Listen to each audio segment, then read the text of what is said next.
feliz de quarta-feira. Eu estou muito feliz que nós vamos partilhar o pão da vida.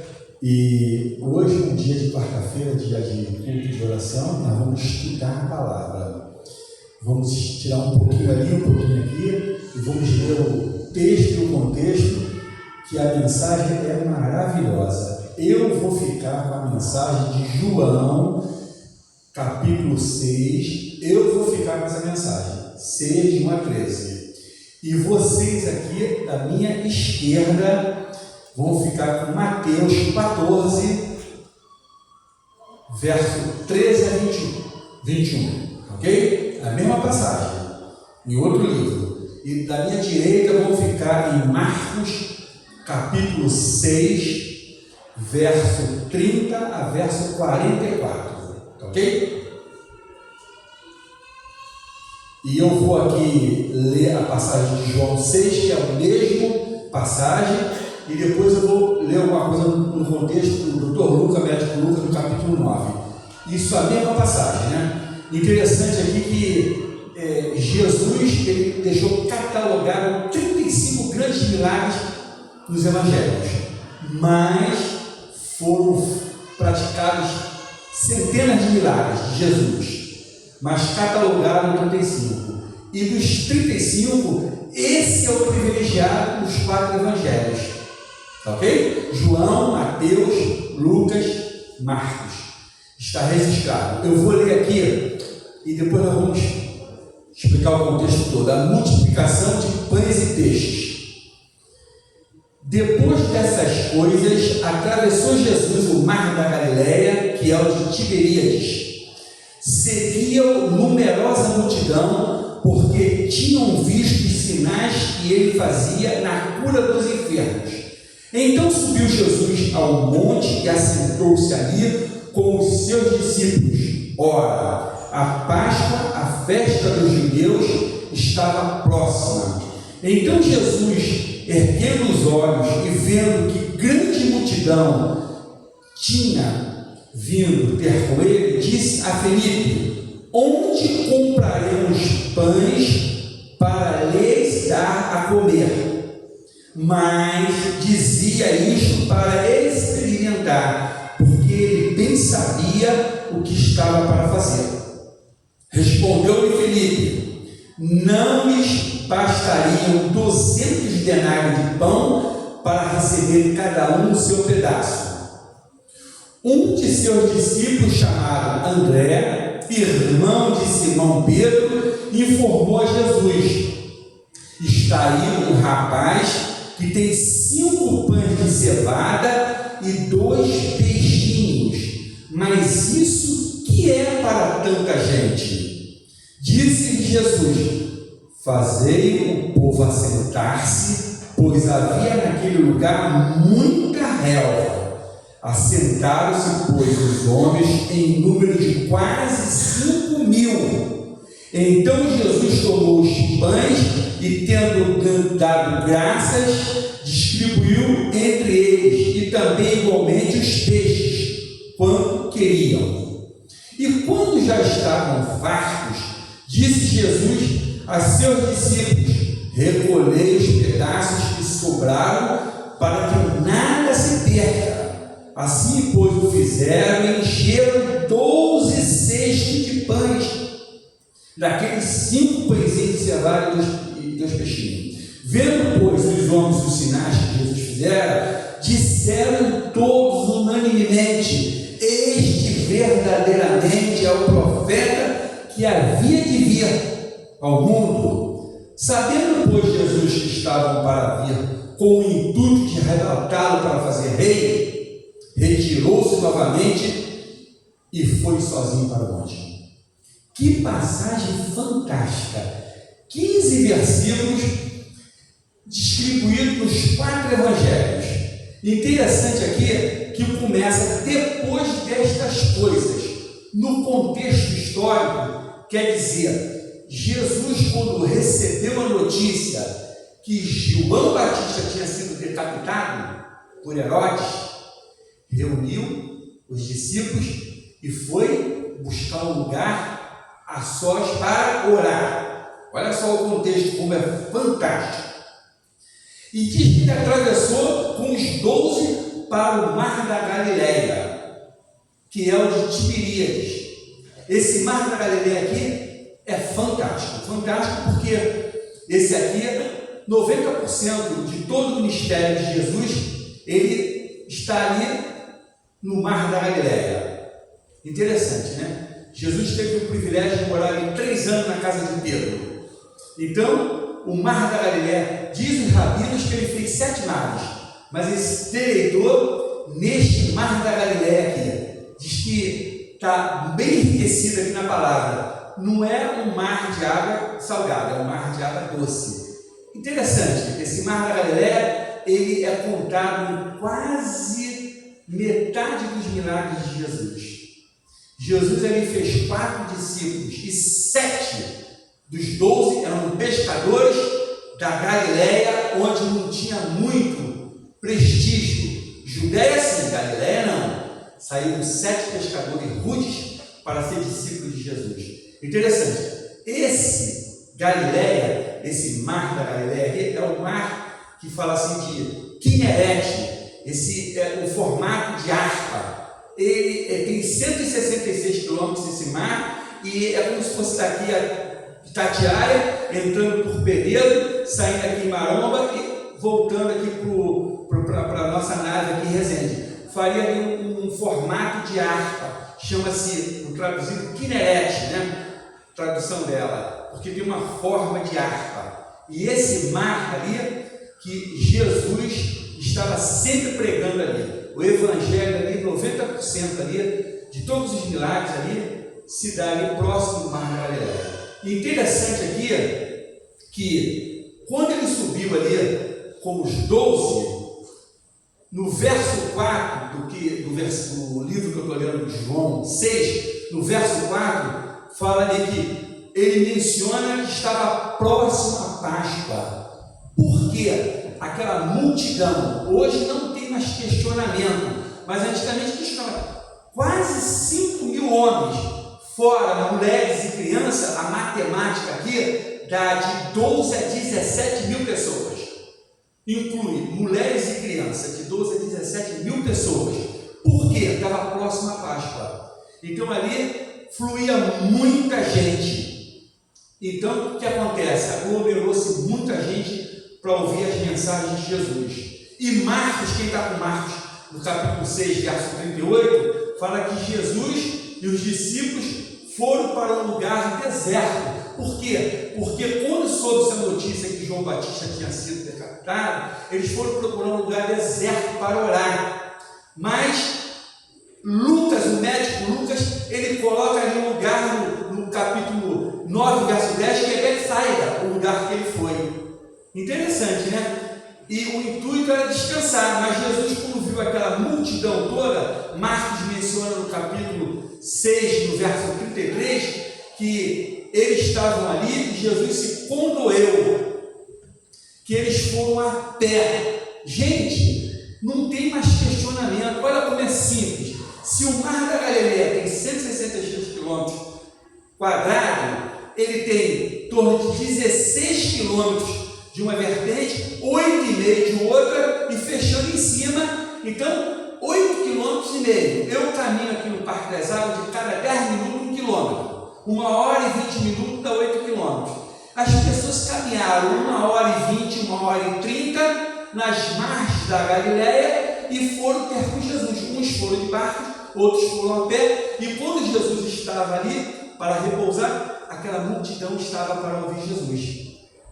1 hora e meia a caminhada de um lado para chegar próximo ali onde Jesus estava. Muito fácil de entender, né? Marcos, no verso 34 do capítulo 6, fala: Jesus compadeceu-se da multidão. Jesus era muito sensível, né? Ele viu aquela multidão toda e o intuito era descansar, meditar. Mas ele, quando viu a multidão, ele se compadeceu. E Mateus, no capítulo 14, quem está com Mateus aí, 14, fala que Jesus curava todos os enfermos. Era um período que Jesus estava fazendo muitas curas. Era o grande médico missionário. E o médico de formação, doutor Lucas, no capítulo 9, verso 11, diz que ele socorria todas as pessoas que necessitavam de cura. Interessante, né? E Marcos, no capítulo 6, olha só como é lindo a gente fazer um estudo complementar, juntando tudo. No Marcos, no capítulo 6, fala que já estava anoitecendo, declinando já a tarde, e os 12 discípulos disseram, sabe o que para Jesus? Já é tarde, Senhor. Despede essa multidão toda, para que eles possam comer. Olha só, interessante que Jesus já tinha o contexto, tinha separado os 12 de dois em dois para pregar o Evangelho, e ungiu eles com o Espírito Santo, e eles curaram, eles fizeram proezas, eles fizeram maravilhas, eles estavam imbuídos do Espírito Santo, e naquele contexto ali pediram para Jesus despedir a multidão. Olha só, parece incoerente, não parece?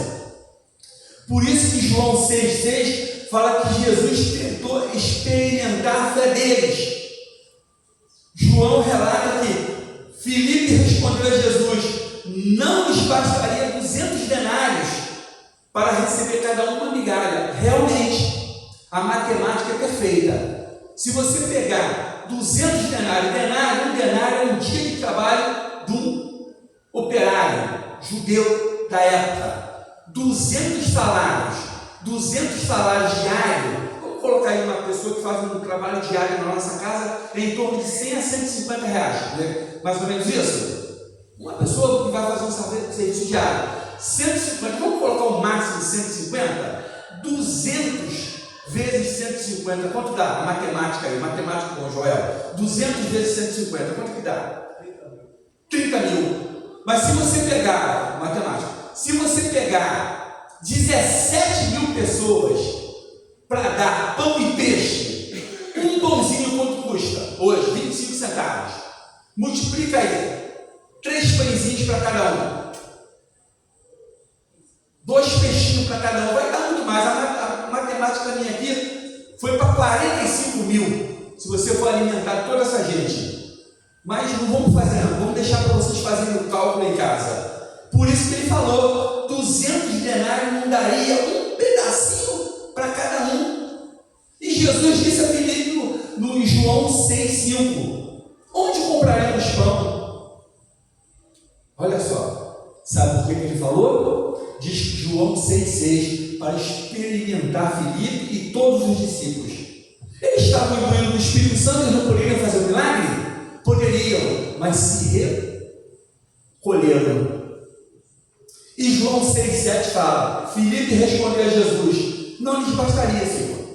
Somente João menciona, que André, que é irmão de Simão Pedro, informou para Jesus: esse menininho aqui tem 5 pães de cevada, provavelmente um vinagretezinho, né? Numa alforge, e 2 peixinhos, 2 tilapinhas. Sabe por que 2 tilapinhas? Porque o mar da Galileia é infestado de tilápia. Já está historicamente comprovado que o peixe que tinha ali naquela época é tilápia. Então devia ser 2 tilapinhas pequenas, no vinagrete, no alforge. Aquele menino tinha o lanchinho dele, a merenda dele, diz o nordestino falar, a merendinha dele para o dia. Então André informou, né? Aqui está esse rapazinho. Por que pão de cevada? Porque o pão de cevada era o alimento mais simples e mais barato da Galileia, uma região rude e pobre. O que é isto para tanta gente? João responde: Jesus olhou para o povo. Jesus é maravilhoso, né?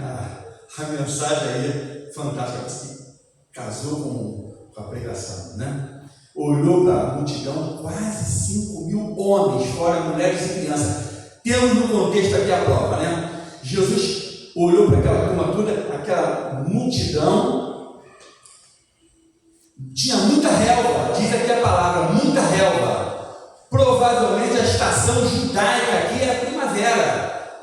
tinha muita relva. A estação do ano era a primavera, com toda certeza, sem medo de errar. Marcos 6,40 fala que ele agrupou grupos de 100, grupos de 50 e mandou sentar naquela relva verde.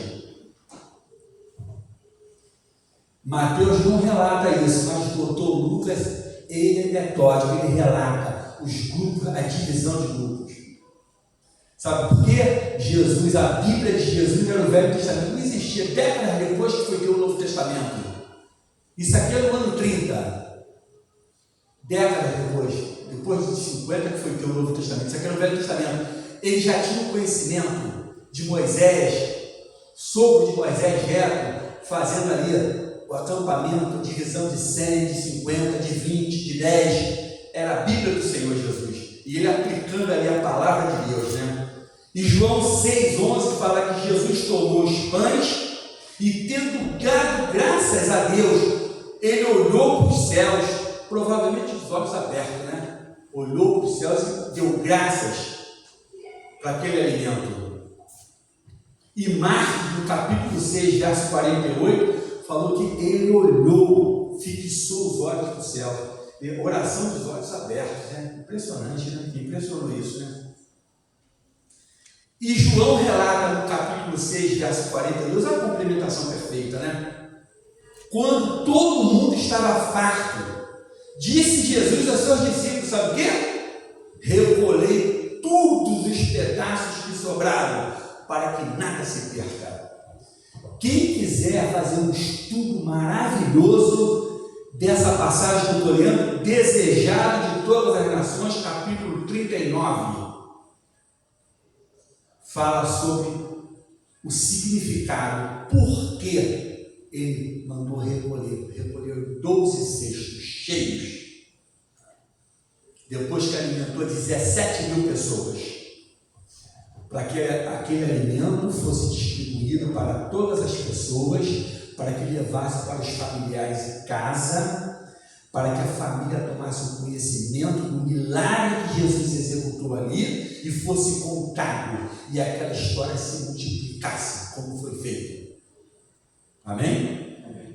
Que coisa maravilhosa. Desejado de Todas as Nações, capítulo 39. Tá? Ou baixa lá no YouTube, tem. Só baixar lá o livro. João 6,43 fala que foram 12 cestos de sobra. Interessante, né? O significado é abrangente. Os 12 discípulos, né? As 12 tribos.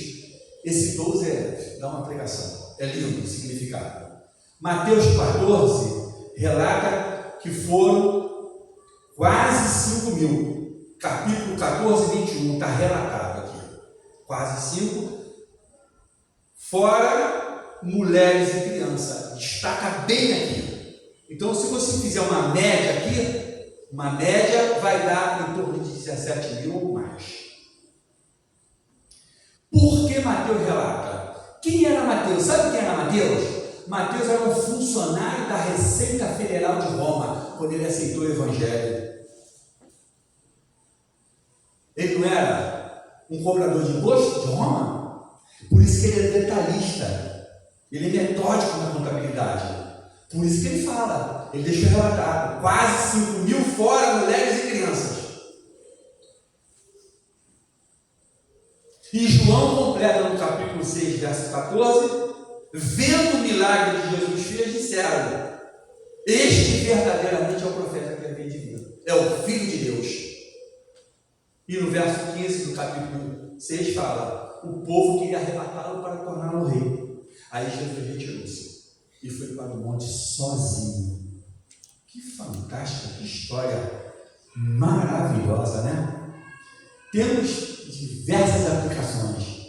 O tempo é curto, tem diversas aplicações aqui, mas eu vou tentar falar algumas, como é lindo. Filipe, dominado pela própria lógica humana. A lógica de Deus é diferente da lógica humana. Quer ver como é diferente? Davi e Golias. Quem era o azarão? Davi ou Golias? O azarão era Davi, o perdedor, né? Pequenininho, né? sem arma, sem estrutura nenhuma, sem armadura nenhuma, e Golias, um grande guerreiro, com armadura, não tinha nem comparação. Quem ganhou? Davi. Em nome do Senhor. Os hebreus, lá no Mar Vermelho, quem era Azarão? Os hebreus. Quem é Azarão? As pessoas que são jogadores sabem. Jogador de corrida de cavalo, outras coisas, né? O azarão, aquele azarão dá 1 por 1000. Você dá $10, se o cara for rico, bota $1000, ele ganha 100 mil se o azarão ganhar. Essas corridas doidas aí, desses milionários. O azarão não tem possibilidade nenhuma, 99% de perder. Aí quando ganha, tem esse prêmio milionário. E Deus mostra para quê? Para finir que a lógica de Deus é diferente da lógica humana. Deus revela que Jesus se revelou que é o Deus do impossível. E para André estava o quê? Concentrado nos recursos disponíveis. Às vezes a gente também se concentra nos recursos disponíveis. E está tudo errado, né? Jesus revela que não depende de recurso nosso nenhum. Se Deus quiser pregar o Evangelho para todo mundo, prega com santos anjos. Não precisa do nosso recurso. Mas Ele nos coloca no contexto para que nós possamos ser co-participantes do trabalho dele. O privilégio de participar. Ele mostrou para André que ele, quando quer fazer, ele faz. Sem recursos humanos.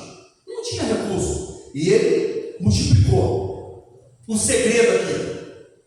Deus quer a fidelidade, a entrega do coração. O coração simbólico da nossa mente ao Senhor. Ele quer a nossa fé, a nossa crença.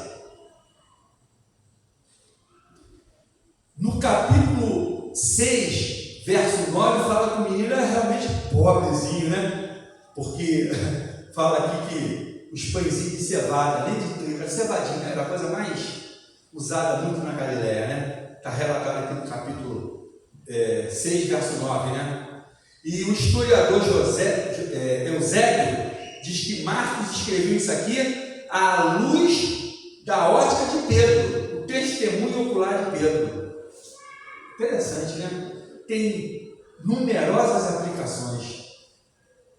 Eu gostaria que, se as pessoas quiserem pesquisar o desejado pelas nações, vai muita riqueza nesse capítulo 6 de João. Diz que o milagre foi feito no lugar deserto. Parece um déjà vu, né?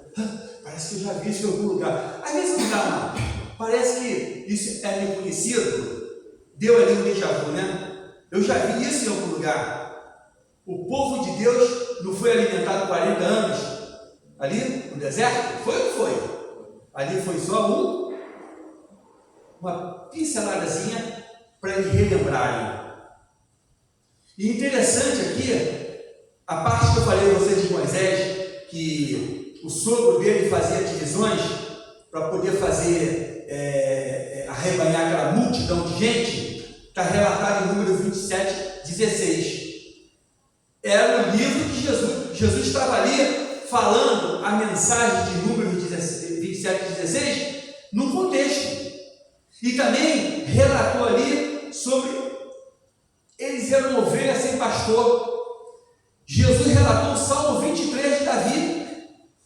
Interessante, né? Como é que o negócio lá, o Evangelho que Jesus lia, o Velho Testamento, relatando ali na multiplicação. O maná também, né? Tudo aqui relatado. Temos a experiência de Elias e de Eliseu. 1 Reis 17, Elias, e 2 Reis 4, 12 de Eliseu. Elias multiplicando o azeite. E uma aplicação fantástica. Que do azeite, eu poderia contar, mas o tempo não vai dar. Mas é fantástica. A multiplicação do azeite, lá no caso da viúva de Sarepta. E de Eliseu multiplicando os pães de 20 por 100. Quantas vezes 20 por 100? 5 vezes mais, né? Na multiplicação. Cada vez que a gente lê o Evangelho, a gente fica maravilhado com a mensagem. Aqui mostra aqui que os discípulos falaram para Jesus: Senhor, despede essa multidão, capítulo 14, verso 15. O povo não precisa ir embora. Todo que vem a mim, de maneira nenhuma lançarei fora. João 6,37. Jesus nunca despede ninguém sem dar aquilo que nós pedimos. Hoje foi colocado aqui os pedidos de oração. Se nós tivermos fé, crermos, Ele vai dar melhor do que nós pedimos.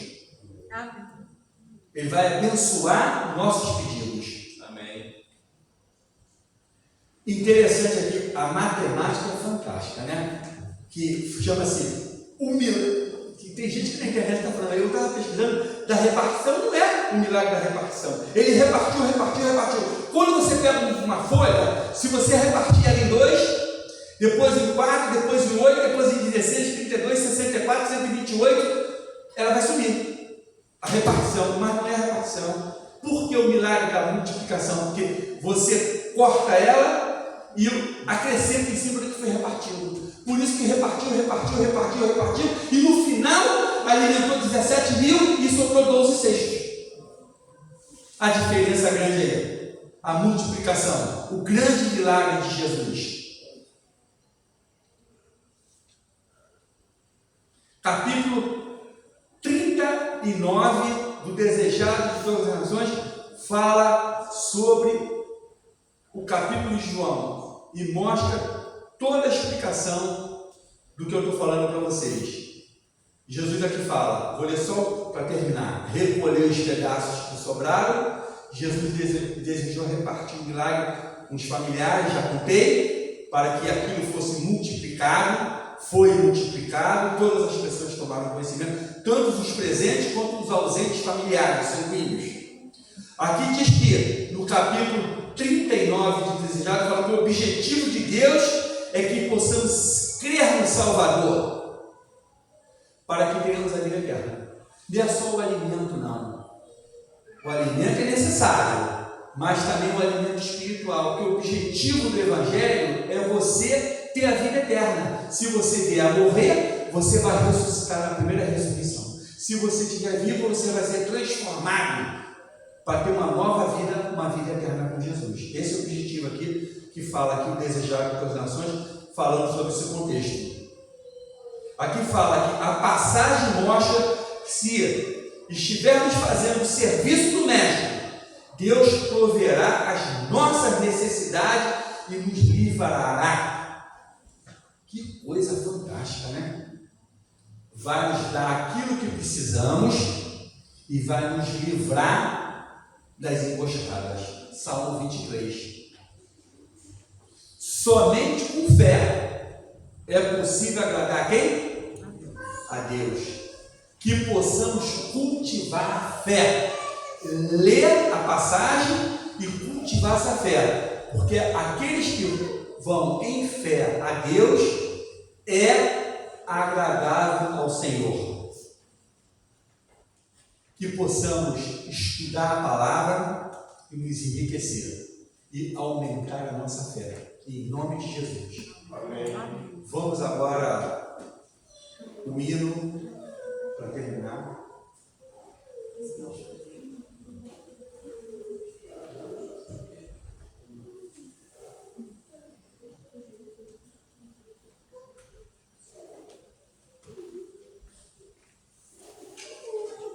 Jeremias 18 diz a Israel, diz também a nossa igreja agora: o vaso que se quebrou nas mãos do oleiro, assim somos nós nas mãos do oleiro. O Senhor diz: eu vou te fragmentar, igreja do Montese, eu vou te fragmentar para te reconstruir inteirinho, para te salvar para a eternidade.